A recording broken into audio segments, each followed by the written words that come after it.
Welcome to R.A.T.S, Racing Against Time for Students in Pathology.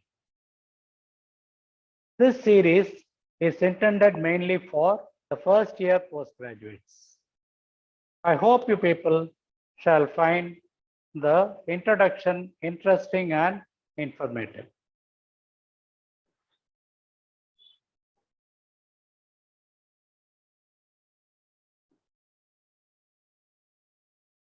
This is R.A.T.S, and he was the person who found a number of things, including the R.A.T.S sign. In fact, it was a migratory thrombophlebitis. Thrombophlebitis is thrombosis and inflammation of the vessels. And the word pathos, in fact, means suffering. I welcome you people to the wonderful world of suffering. Let us see what this gentleman had identified. He had identified the R.A.T.S spot, R.A.T.S sign, and the R.A.T.S syndrome. The R.A.T.S sign is a migratory thrombophlebitis that could be seen in a case of a metastatic tumor. In fact, this patient was supposed to be having a pancreatic carcinoma, whereas paradoxically, R.A.T.S himself developed a gastric carcinoma and he diagnosed his death.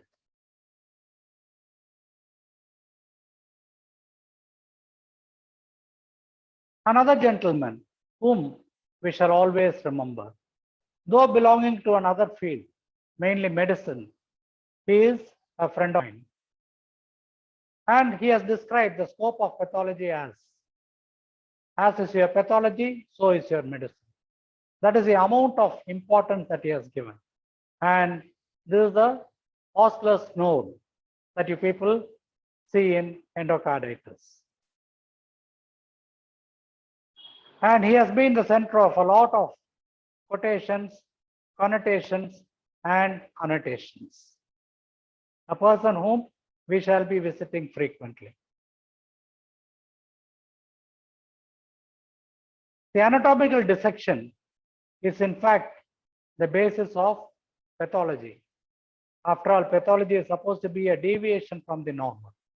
And as a subject, it can be fascinating, intriguing, challenging, threatening, satisfying, enchanting, humiliating, and unbeatable. What not? And this is the person Vesalius, whom we shall always adore. He was again a challenging anatomist who had displayed the structures of the human body. This is one place where we dare not to enter. The dead are teaching the living, an autopsy room as such. And this is the Grant Medical College, Mumbai, where I had my autopsy posting as a postgraduate student. A book written by a pioneer, Ludwig, Current Methods of Autopsy Practice. I would like you people to kindly register these books in your mind. Decisions can be taken later. And again, a case where the dead are teaching the living. The father of pathology, Rudolf Virchow. Germany has produced many pathologists, physicians, microbiologists, so on and so forth. And paradoxically, this man happened to have been a physician, an anthropologist, a pathologist, a historian, a biologist, a writer, editor, and whatnot. And today he is known as the father of modern pathology. And some people call him the Pope of medicine. Probably recalling, as is your pathology, so is your medicine. And what is white blood? When he was seeing a slide under the microscope, he found that there were bizarre cells in the peripheral smear, outbeating the RBCs. They were all abnormal, and he called it as white blood it turned out to be a discovery of leukemia. Close on the heels of Rudolf Virchow was Rokitansky. Karl Rokitansky. Again, these people all go hand in hand. They have contributed enormously. So much so, this is the evidence. It's a gallbladder that is showing a lot of inflammation, and there is a sinus that is dipping down into the muscle, which is called the Rokitansky-Bischoff sinus. His name can be recalled in many an instance. I hope you people can recall this particular book, a very famous novel, The Final Diagnosis by Arthur Haley, a very good novelist who has written a number of books. It is a story about a small hospital having two controversial pathologists, one young and handsome and another person, old with an unclean beard, etc. And then there is an incidence of a biopsy being taken from a soft nurse. The junior person says it is benign, the senior person says it is malignant. There is a difference in the biopsy. This story can be telling you about the difficulty in the interpretation. The biopsy was sent to two different pathologists in different parts of the world, and the report came after some time, one benign and another malignant. Finally, the senior person took the lead and gave a diagnosis of malignancy, and an amputation was done in the thing. So it turned out to be as this. So this is the amputated lower end of the femur, and it is showing a tumor. This is the epiphyseal plate, but it is encroaching or infiltrating into the surrounding tissues. And radiologically also, you people would have heard of the Scodman's triangle. What I'm trying to say is there is a difficulty in the interpretation, decisions will have to be taken, and radiology, pathology, and clinical medicine may sometimes go hand in hand. If only pathology was as simple as this. I'm seeing a slide in which there are a couple of nuclei. The pink ones are the eosinophilic nucleoli. Okay, a mirror image, and we can diagnose it as a Hodgkin's. And this is the age-old microscope. But today, we are being armored with a lot of these gadgets, which are having advanced techniques in them. A binocular, a trinocular rather, for provision of a camera. So this can be used for multi-purposes.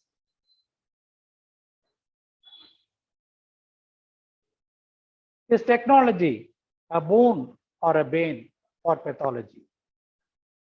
So on the one hand, I'm finding, can you people recollect what it is? Yes, it is an electron microscope. There are two types of this. One is a scanning electron microscope and another transmission electron microscope.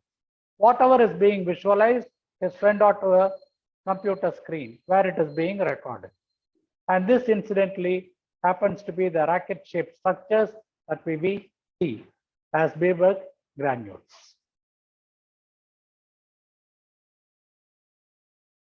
The eyes do not see what the mind does not know. In fact, what is more important than the eyes is what is behind the eyes.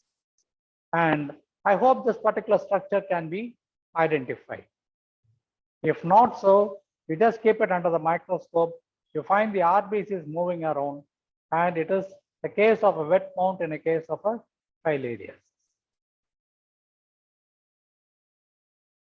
And whenever we talk of the site laboratory, I would advise you people to kindly go to such manuals. Monica Chisborough has done a wonderful work in compiling 2 books for tropical countries. It is quite expensive now. If you can find out an ELB edition, it is lucky for you.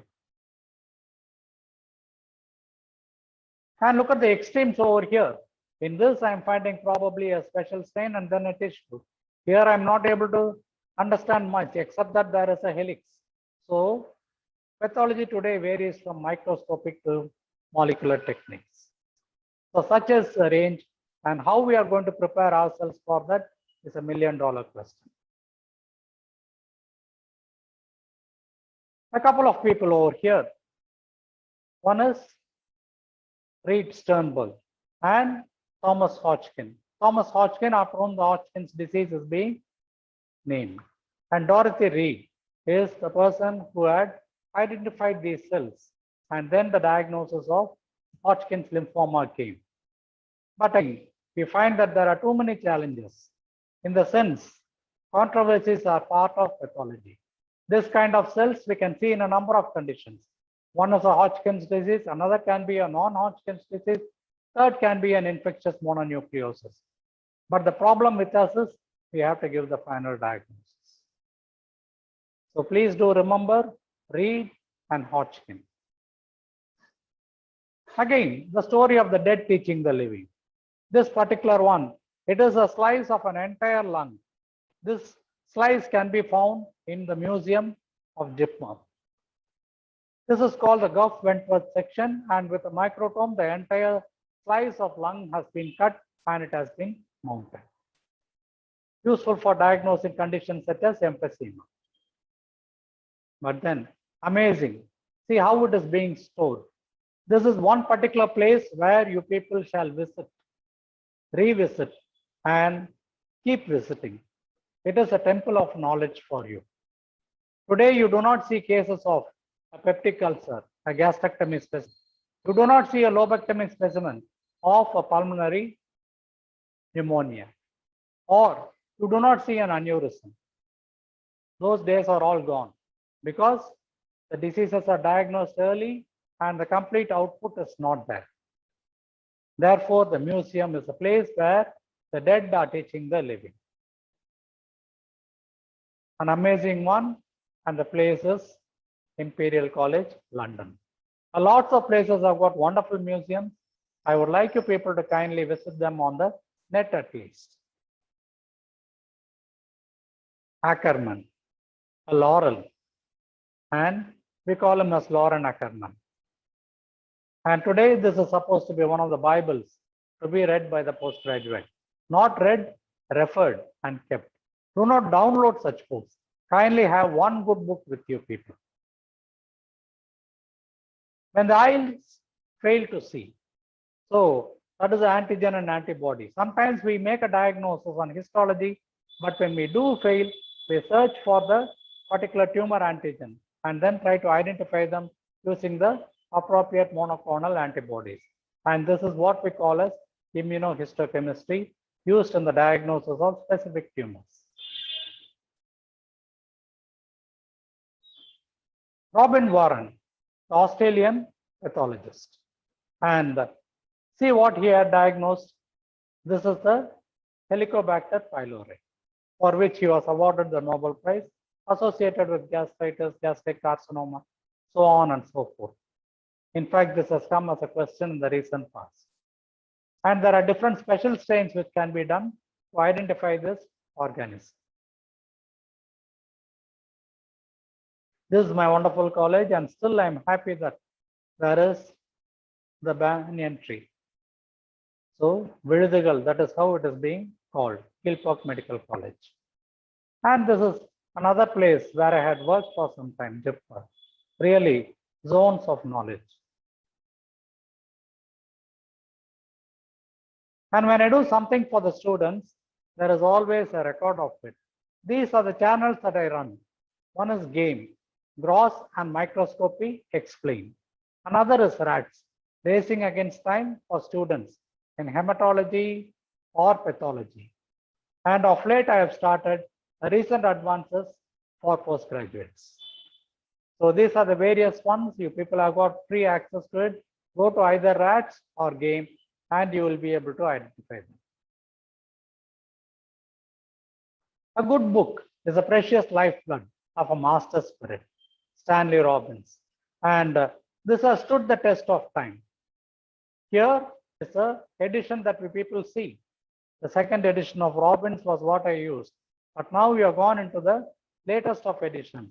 I would advise you people not to venture beyond the 8th edition because it will be more complex so that you will not be able to understand. Basics are basics. You should be strong in that. And another one, Otto Sapphire. It is a book for autopsy, gives us immense amount of knowledge and information. For example, the granular contracted kidney, what is the differential diagnosis? The types of ulcers, how do you differentiate? What are the methods of opening the heart? The Ludwig that I had mentioned earlier, an autosaphere, shall be a must-have in your armamentarium. This is the place that I traverse almost every day.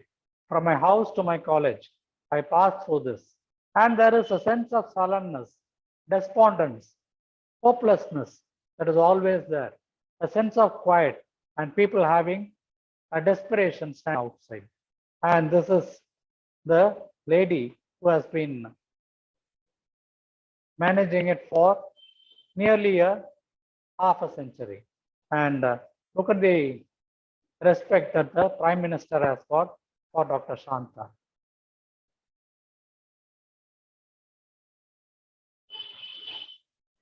So this is something.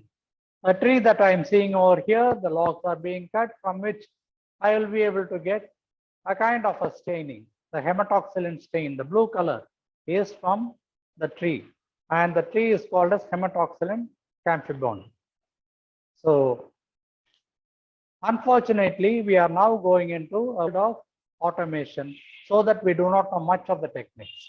And regarding the techniques, there are again beautiful books. Culling is one of the earliest ones, ancient ones that has stood the test of time. And look at this one, there is absolutely no comparison, a recent microtome that is used for cutting thin sections. So hematoxylin camphibon is the one. But then this is a saying from Robbins itself. When you go too near the trees, you will be losing track of the woods. So this is the woods that I'm seeing. But when I go too near it, I will be losing an entire vision of it. Therefore, it is better that you people have a holistic approach towards the subject, towards the patient, towards the specimen, and towards the organ system. Subjectivity matters. So we had seen about the final diagnosis, and this is a slide of the osteogenic sarcoma. What is the subjectivity? It varies from person to person. That is how it is called. So this variation, of course, is supposed to be the challenge in pathology. If you are going to see one or two normal structures in the bone and cartilage, you will be having myriads of pictures as tumors and non-neoplastic lesions. Multiple permutation combinations. Pathology has got no end. Dear students, there is a small secret in this. We all should have a sense of belonging to the place that teaches us. In fact, what we are seeing on the screen is my SRM Medical College, Hospital and Research Center, where I had been for the past 18 years. This sense of belonging is of paramount importance, where you will be spending the major part of the work as well as your life. And this shall be the most important foundation for you people. Thank you for your patient listening. See you for the next cup.